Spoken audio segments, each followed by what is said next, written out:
Olá, meu nome é Valéria, eu sou enfermeira, trabalho na Central de Operações do SAMU de São Paulo e também sou instrutora do Protocolo de Emergências Médicas, que é o curso onde nós preparamos e certificamos os atendentes que vão iniciar o atendimento do SAMU pelo telefone. Depois eles transmitem essa ocorrência para uma equipe que vai até o local, dar continuidade e finalizar o atendimento.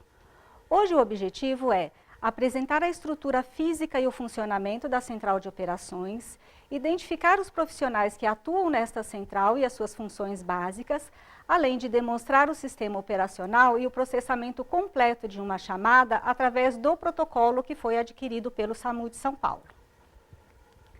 Esse é o croquis da central. É uma sala única, uma central que funciona 24 horas, trabalham nesta central em torno de 300 pessoas por dia, divididas em turnos de 6, de 12 ou de 24 horas, dependendo da sua função. E vamos imaginar que isso aqui sejam dois espaços, embora seja uma sala única, para entender melhor o funcionamento, vamos imaginar isso aqui dividido em dois processos. O primeiro deles, ali, uma sala, um espaço, na verdade, destinado a acolhimento e triagem. Aqui ficam 30 posições para atendimento simultâneo das chamadas. Também ficam 2 supervisores, um enfermeiro e um médico. Então, aqui nessa sala se faz o acolhimento de 100% das chamadas originadas do dígito 92 e uma triagem dessas chamadas, porque às vezes a pessoa liga para o SAMU, mas ela tem outras necessidades. Ela liga para o SAMU, mas ela está precisando da polícia ou do bombeiro. Então, primeiro se faz uma triagem dessas chamadas.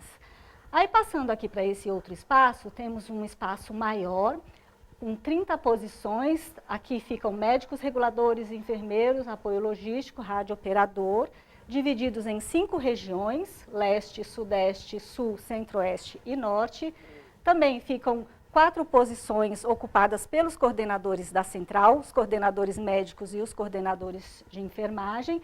E também ficam 2 bombeiros da atividade delegada, que estão aqui com a função de integrar as duas centrais, 192 com 193.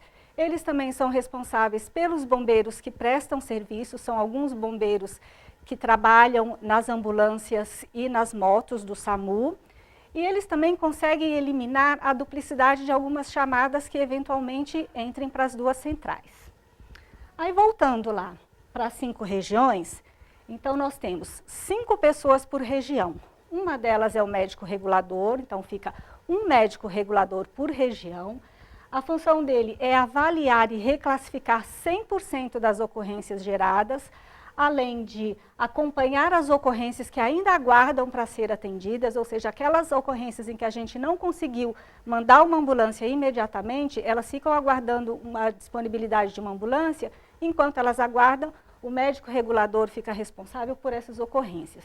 E ele também acompanha o desenrolar de todas as ocorrências que já estão sendo atendidas por nossas equipes até o acolhimento desse paciente num serviço de saúde que foi designado por ele, claro, respeitando o grau de complexidade de cada caso e uma distribuição equitativa entre as unidades.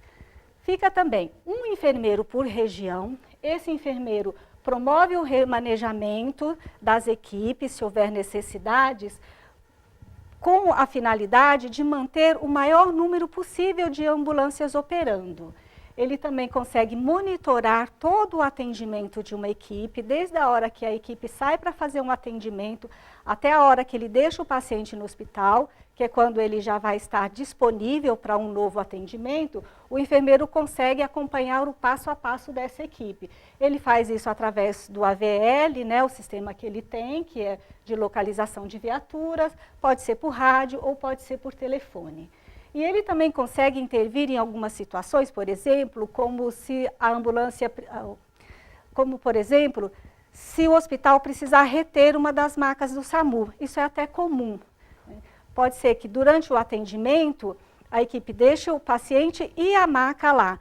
Para que essa equipe não deixe de fazer atendimento, esse enfermeiro tenta conseguir uma maca reserva para o hospital ocupar, para não ficar lá com a maca oficial, o que impossibilitaria a ambulância de fazer novos atendimentos.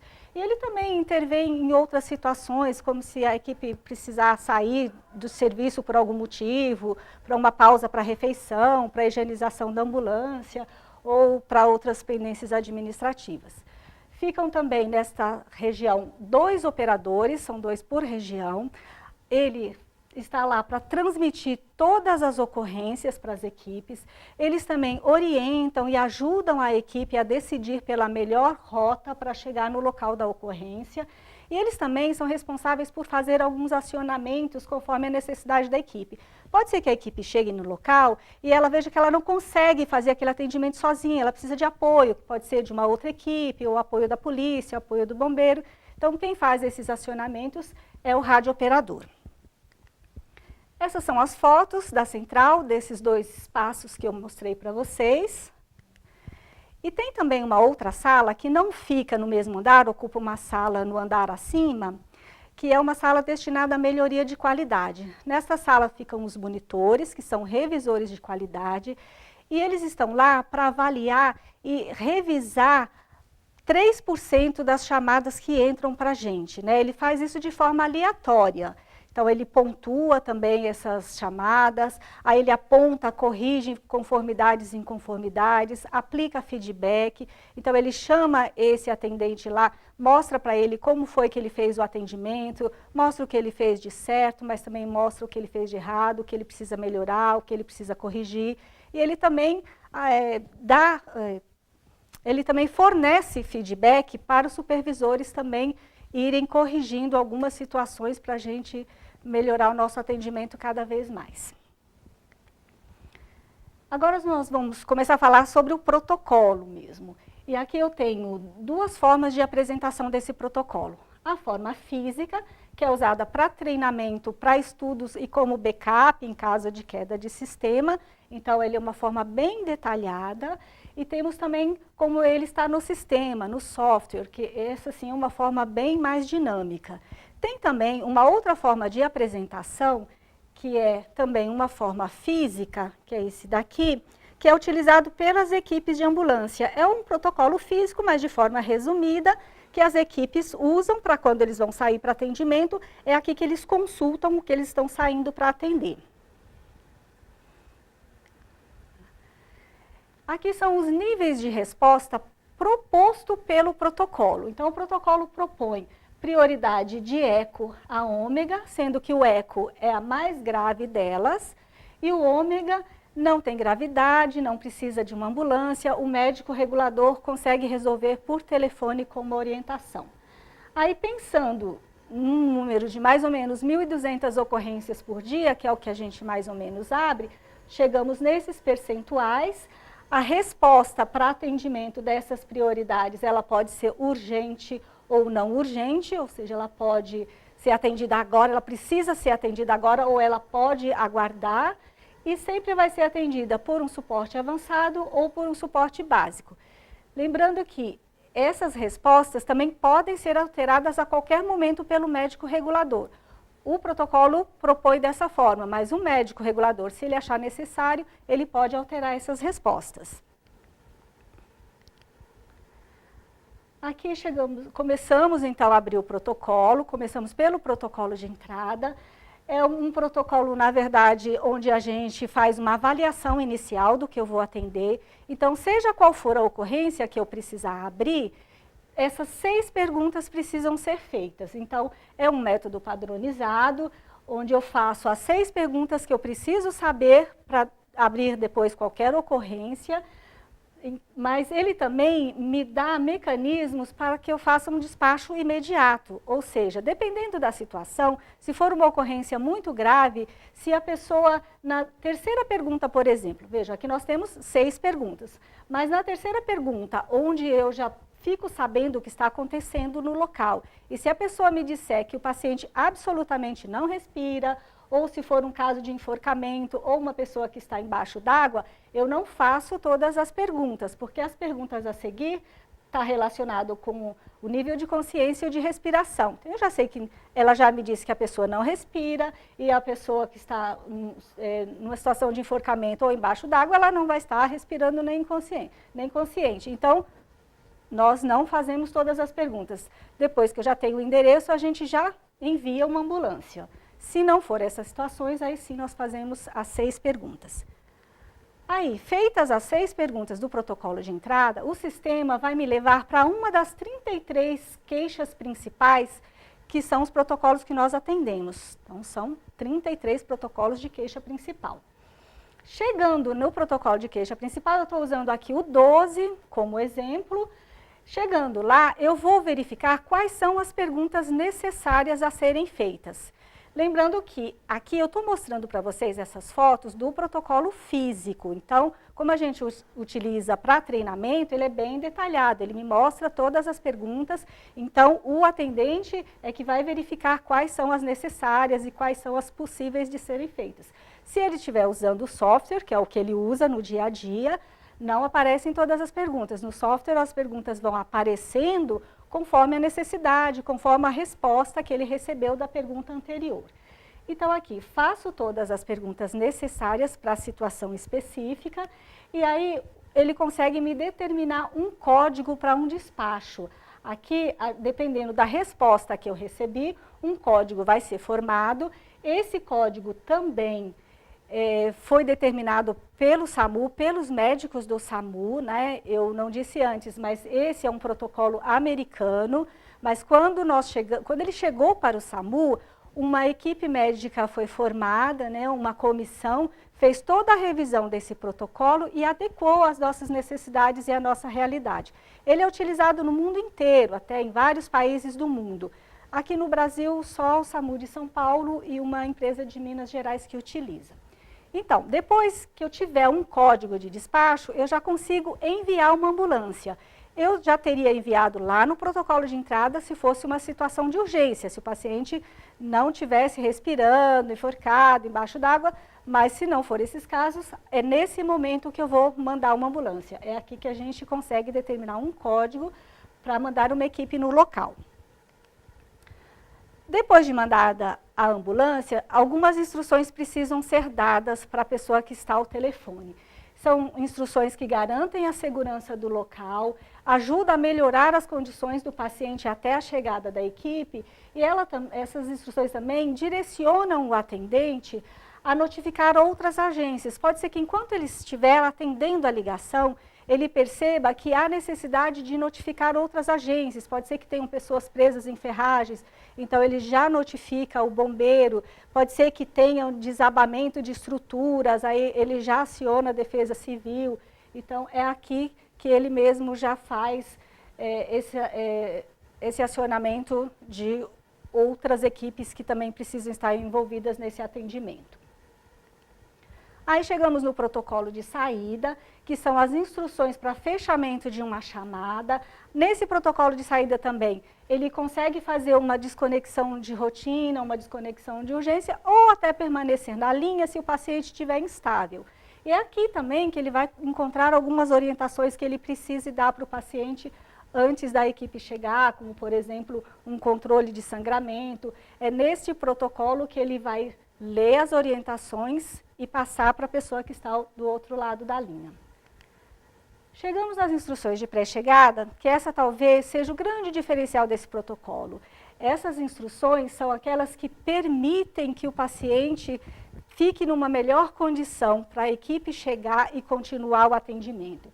Então, são comandos e ações instruídas pelo atendente e executadas pela pessoa que está ao telefone. Vejam que o atendente, ele não é profissional da saúde, para trabalhar com esse protocolo ele não precisa ser profissional da saúde, ele é um leigo, mas ele consegue instruir a pessoa que está do outro lado da linha, que provavelmente também seja leiga, a prestar uma assistência necessária e controlar a situação até a chegada da ambulância. E ele vai fazer isso lendo os protocolos. Olha, aqui, ele vai lendo esses painéis, os painéis vão aparecendo de forma lógica, conforme a necessidade. Então, ele vai lendo essas instruções e no final de cada painel desse aqui tem uma pergunta. Então, conforme o que ele for recebendo de feedback da pessoa que está do outro lado da linha, ele vai passando para o painel seguinte, vai seguindo essa sequência lógica e consegue dar instruções, por exemplo, para uma pessoa que está engasgada, para uma pessoa que está precisando de uma desobstrução de vias aéreas, que está tendo uma parada cardíaca, ou mesmo um parto, ele consegue acompanhar esse parto até o nascimento da criança. Então, são situações em que o atendente não pode simplesmente desligar o telefone e aguardar a ambulância chegar. Não pode deixar a pessoa lá do outro lado da linha com aquele problema. Ele precisa ficar na linha com essa pessoa até a chegada da equipe. Aí, quando a equipe chega, continua acompanhando o paciente, aí ele pode desligar e atender outra chamada. Esses são os 33 protocolos que nós atendemos no SAMU, aqui divididos em clínicos, traumáticos e onde a vida depende do tempo-resposta, que normalmente são os protocolos que têm respostas, precisam de ambulância mais rápida, são os casos mais urgentes, que a gente não pode esperar para atender, tem que mandar a ambulância imediatamente. Sobre os benefícios desse protocolo, podemos dizer que ele estabelece um padrão unificado, significa que a pessoa vai ser atendida da mesma forma em qualquer hora do dia que ela ligar. Seja qual for o atendente, ele vai ser atendido da mesma forma. Prioriza a segurança nas respostas e principalmente pensando que nós não temos recursos ilimitados, né, nós temos um número limitado de ambulância, esse protocolo também permite que a gente atenda de forma mais rápida quem realmente precisa e deixe aguardando quem tem condições de aguardar. Tá bom? Ele também certifica o atendente de emergência médica. Para trabalhar com esse protocolo, o atendente ele faz um curso de uma semana inteira, são 5 dias inteiros sendo preparado para trabalhar, e aí ele recebe uma certificação internacional. No término desse curso, ele também precisa passar por uma certificação onde ele tem que acertar pelo menos 80%, ele tem que, a gente tem que perceber que ele entendeu pelo menos 80% do que foi passado para ele, para aí sim ele começar a fazer o atendimento. E, inclusive, é uma certificação internacional, com esse certificado ele pode trabalhar em qualquer lugar do mundo que trabalhe com esse protocolo. Tá bom? Ele também reduz riscos de processo legal, claro, diminuindo a possibilidade de erros e também define a melhoria de qualidade. Agora eu vou começar a falar sobre alguns instrumentos que o sistema nos fornece, que são alguns programas que nos ajudam no dia a dia. Esse é uma supervisão do centro de chamadas, que é um programa que o atendente, que o supervisor utiliza para verificar os atendimentos em tempo real. Então, aqui ele consegue ver quem o atendente está atendendo, ele consegue acompanhar, inclusive, o atendimento em tempo real, ele consegue verificar também se está havendo fila, ou seja, se a pessoa que está ligando para o 92 não está conseguindo ser atendida de imediato, está aguardando ainda um pouco para ser atendida. Então, se ele vê que isso está acontecendo, ele coloca mais atendentes para dar conta da demanda. Esse é um sistema de gravação de chamadas, porque 100% das chamadas são gravadas e, se precisar, esse é o sistema que nós utilizamos para fazer uma busca por essas gravações. Esse é o sistema que armazena essas gravações e a gente consegue localizar por data, por atendente, por telefone. Esse é uma das telas que o radiooperador tem. Aqui ele tem as informações da ocorrência que foi aberta e que ele precisa transmitir para a equipe que vai fazer o atendimento. Ele consegue visualizar também a localização do endereço da ocorrência e a ambulância que ele tem para trabalhar, qual é o status dela, se ela está empenhada, se ela está liberada. Então, ele consegue ver qual é a ambulância liberada mais próxima do atendimento que tem, né, do local da ocorrência que ele tem para despachar. Esse aqui é um mapa força de equipes, mas na verdade é um sistema onde nós inserimos as equipes que estão trabalhando, então ele é alimentado 2 vezes por dia com as equipes que trabalham de dia e depois à noite com as equipes que trabalham à noite. É aqui que a gente procura as informações da equipe, quando a gente precisa saber qual é a equipe que está em determinada ambulância, é esse sistema que a gente usa, esse programa. A gente também consegue aqui verificar quantos atendimentos cada equipe já fez por dia ou até aquele horário. Esse é o rádio comunicação digital, é a principal forma de comunicação das equipes com o SAMU. Através do rádio, aqui eles se comunicam principalmente com o radiooperador, com o médico regulador ou com o enfermeiro. A gente também tem, as equipes também têm celular nas ambulâncias, mas a gente sempre prioriza o rádio porque é uma forma mais rápida, mais clara, mais objetiva de comunicação e também aqui 100% dos diálogos são gravados.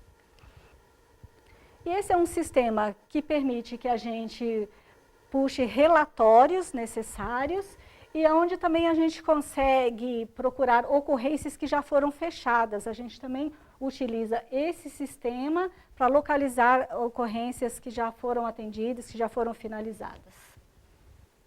É isso, obrigada. Espero que vocês tenham aproveitado esse conteúdo. Estou à disposição de todos através deste e-mail.